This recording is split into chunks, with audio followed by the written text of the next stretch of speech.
The ladder. Now, look, I don't know where the cutoff is now because mathematically, when you say mathematically, Dolphins, Roosters, Titans on 22 are 4 points out of the 8.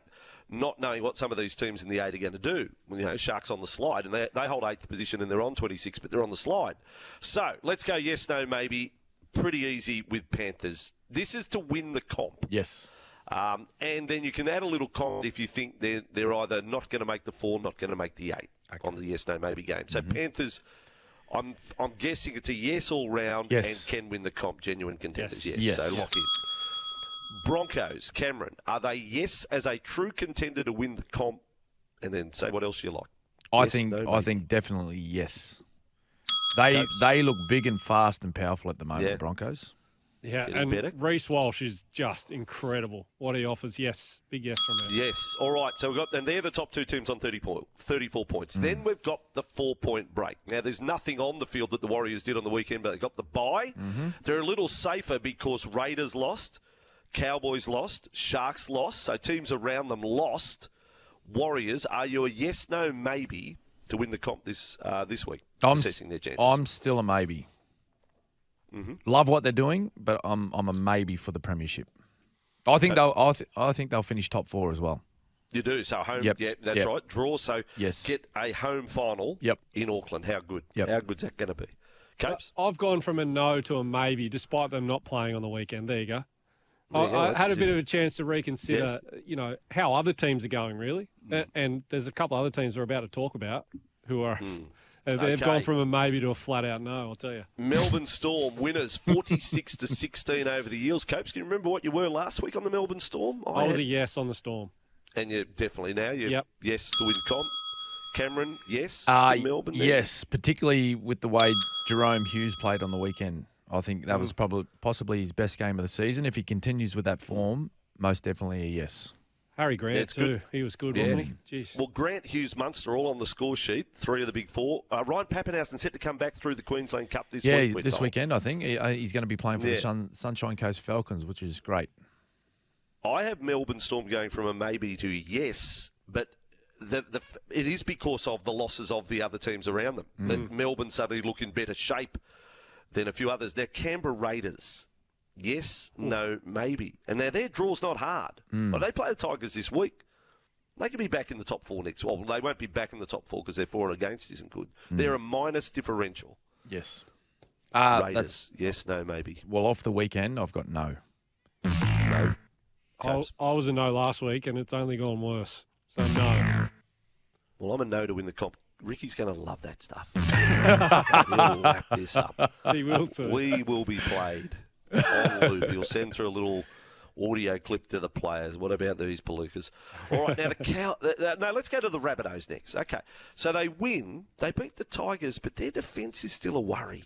They, 5 line breaks by the Tigers. It was 2018 with 14 to go. Rabbitohs, yes, no, maybe. Cameron.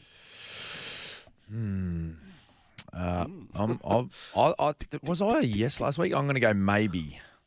Maybe. There we go. Yeah. Maybe on the Rabbitohs. Okay. Yep. Capes? I was a yes last week. I am a yes again. I saw enough from Latrell. Latrell looking healthy, I think, is enough for them to beat anyone on their day. All right. I'll go yes. And Perth is the venue this week against Cronulla. It could quickly become a maybe if they drop a game any time in the next few weeks. They have to keep winning, the Rabbitohs. And they do, just on their position on the ladder on 26. Yep. Sharks, yes, no, maybe. I think we were all no's last week. No. I don't think the Sharks will play. You had them out of the 8, didn't you, Cameron? You had them out of the 8. I don't think they'll play finals, Vossy. I think they're gone. Well, if they lose next week, they will drop out of the 8. Yep. So they'll be out of the 8 with 4 rounds to go. Copes, Sharks? No. Big time no. Big time no. Cowboys. 6 in a row they'd won, scored the most points over the last 6 weeks, conceded the fewest, and then yesterday run into a Titans side and don't score a second half point. What happened? Are they yes, no, maybe? They're a maybe. Yeah, they'd found some red hot form. I think they underestimated the Titans yesterday. Yeah, I reckon they were slightly off, and it doesn't matter who you play in this competition. If you're slightly off, you'll get beat. And I think they were just subconsciously. I thought a lot of their players thought they just needed to turn up yesterday, and the win was theirs. But and Titans thinking were about brave Brisbane this week, thinking of the sellout in Townsville, got ahead of themselves. So I've got them as a maybe. Okay, Copes, Cowboys. I'm still a no for the Cowboys, despite how well they've played recently. Okay, I'm going to say yes. Still, I've got a feeling they might beat Brisbane this week. I just think that this is this. Really? This could be the No Val Holmes. Oh yeah, okay. Can we revisit this on Thursday? I don't know. I think they can win the comp. I do think they can win the comp. They might miss the 8 though. Isn't that an odd? So Vossy, you're saying if they beat the Broncos. If they beat the Broncos, yep, I'm a definite yes. So they probably should be more towards a maybe at the moment. But I got yes, and that I'm saying they beat the Broncos. Now outside the 8, the Knights suddenly on a roll. Yes, no, maybe. I don't think you have them winning the comp, but what's your top 8 prospects? You think? Yeah, I think top 8. I think if they continue with their form they're on at the moment, they'll finish top 8. But I've got them as a no. I've got them as a no for the premiership. Definitely. If they continue their form, top 8 though. Copes? Yeah, no for the premiership, but I think they'll make the finals. Could make the finals. Okay, all right. So they could move past the Sharks this week if Knights win over in Perth against the Dolphins. Sea Eagles. I think the Sea Eagles potentially better side than the Knights. So you've got them. You've got the Knights make it. The Sea Eagles can't make it as well, can they? Or can they? Sea Eagles, yes, no, maybe? No to win the premiership. No. And I think they might fall a whisker short of the top 8. The Roosters this week. Roosters, Copes. Yeah, Roosters, if we're not there yet, but they're definite no. So No, I'll say no as well on the Sea Eagles. All right. And Parramatta Eels, I had them as a yes last week. I had them as a yes, could win the comp. No. Now they're 2 points out of the 8, so I've got them back to maybe. And Cameron, you have Parramatta as... I've got them as a no. I've actually got them finishing outside of the 8 like the Sharks, Vossy. Dylan Brown back this week might change things, but I'm still a no. All right, they play the Dragons this week, and then you've got the Dolphins, Roosters, Titans, as I say, another 2 points after that. Thank you for playing the game, fellas. We do need to take a break. We've gone way over time. This is Breakfast with Vossy and Copes and the GOAT, Cameron Smith. But can we start off on a very serious note? Let's get this one out of the way. And not that we want to move on and quickly about it, but the news last night of Wally Lewis on 60 Minutes and revealing the battle that he could potentially be facing now. Now, Cameron, you've told us before, very light on for concussions in your career, which is incredible considering the number of games you played and the tackles you did in the front line. But when you see stuff like that and hear that last night from Wally Lewis, how worried are you for, if not yourself, for teammates you played with and the manner they played, and you know how many head knocks they received in their time? Yeah, it's concerning, and you sort of sit back and think about your own health, of course, and the guys that you played alongside, and not just the guys you played alongside, but all of the players that were playing the game when you were playing at the same time, and you've seen some of the head injuries that they sustained through their career, and I think particularly about guys like Dallas Johnson, who I've seen have some heavy concussions in his career, and another guy like Ryan Hoffman as well, and it is concerning. But I see guys, similar ages to Wally Lewis, who played the game through that era where it was really tough, and they got away with high contact and all that sort of stuff, and in relatively good health as well. So, watching the battle that Wally is now going through, and I see Wally a lot up here in Queensland at different functions and at games and things like that. So, it's scary to know someone so close to you is battling, some issues with their brain, directly from, concussions and multiple trauma to his head from the game of rugby league. Like I said before, Vossy, I was very lucky. I can't remember ever being knocked out throughout my entire career. There was some bumps and all that sort of stuff, but never was I ever clean knocked out. Which I'm very thankful for, but it's still quite scary to see someone, battling an issue like Wally is at the moment. Yeah, Cam, really well said. We obviously all of our thoughts are with Wally and anyone else affected by this as well. My thoughts actually immediately went to the likes of a Kalen Ponga. Numerous other players in the landscape at the moment. In a cricket lens, Will Pucovski's had some tough times with this in recent times, getting hit in the head with a cricket ball. It is scary from a sense of mental health right now. Thinking about, well, I've had a lot of concussions. Is this what's in store for me? Yeah. So, it's not just, the Wally Lewis era. It is in the here and now. This is real. Yeah, absolutely. And when you think of a guy like KP, he's still a relatively young man.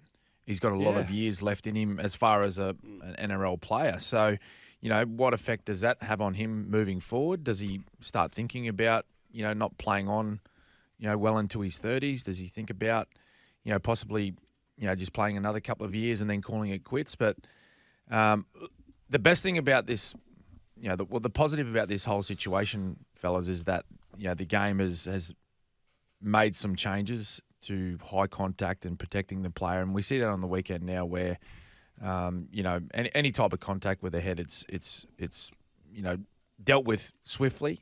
And I think slowly we're seeing it move it from our game, the high contact. There's still some incidental stuff because our game is played at high speed and there's always going to be some accidents. But I think, a lot of the swinging arms and all that sort of stuff, that's almost disappeared out of our game entirely. I agree with you, Cameron. I think primarily we have a clean game. That is why I'd probably propose, when we suspend players, and I don't know what Valentine Holmes is going to get today, but Mike Acevo jamming in, got 3 the other week.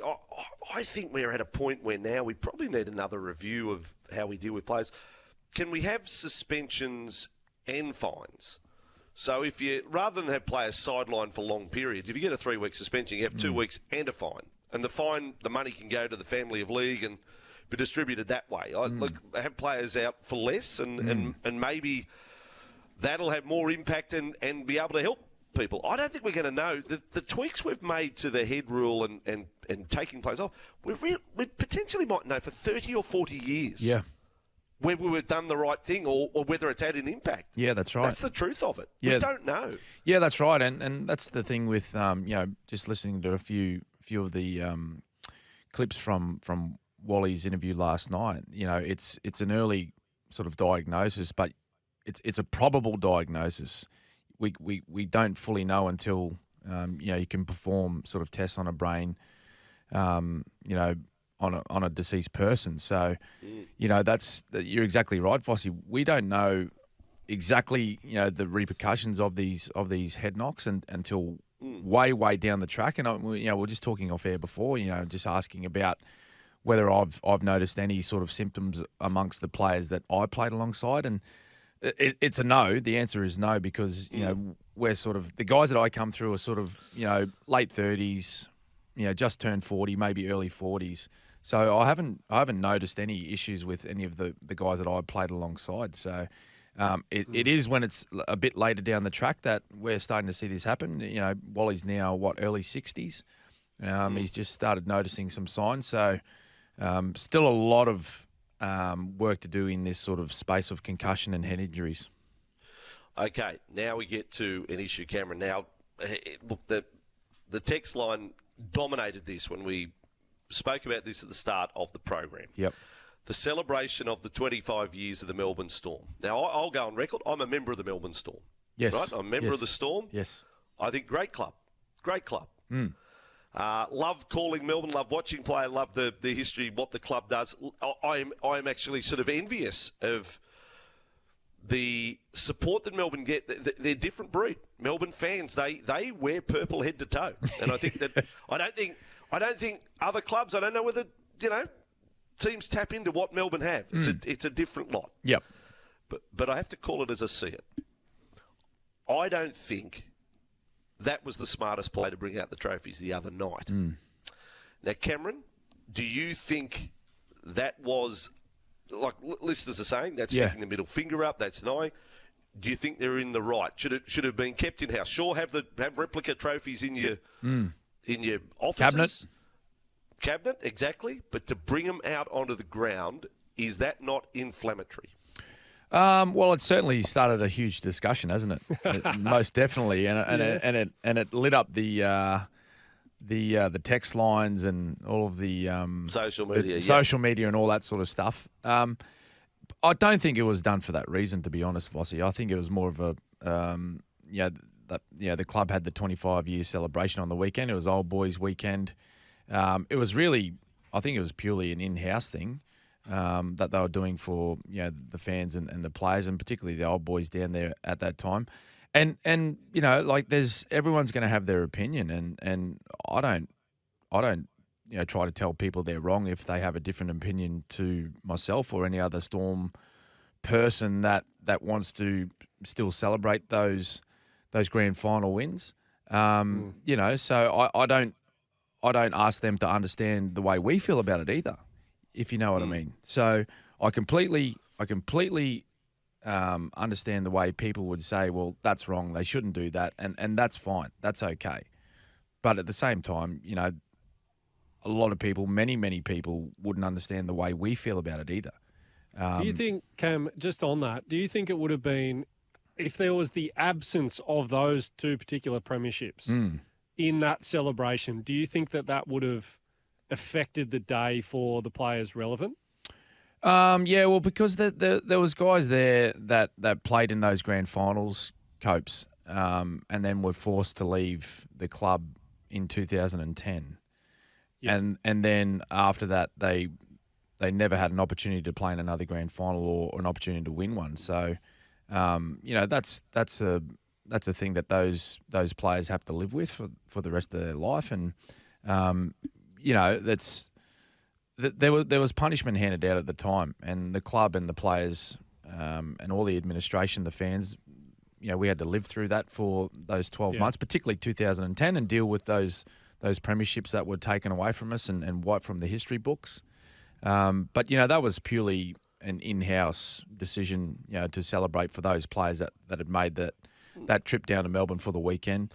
Fossey and Copes, it was at no stage was it a sort of an opportunistic time to sort of showcase it off or parade it around. It was purely an in-house thing. But I just the thing I want to get across is I can understand why people it's annoyed a lot of people, and that's fine, as long as those people can acknowledge too that I don't think they understand the way that the Storm people involved in that period feel about it as well.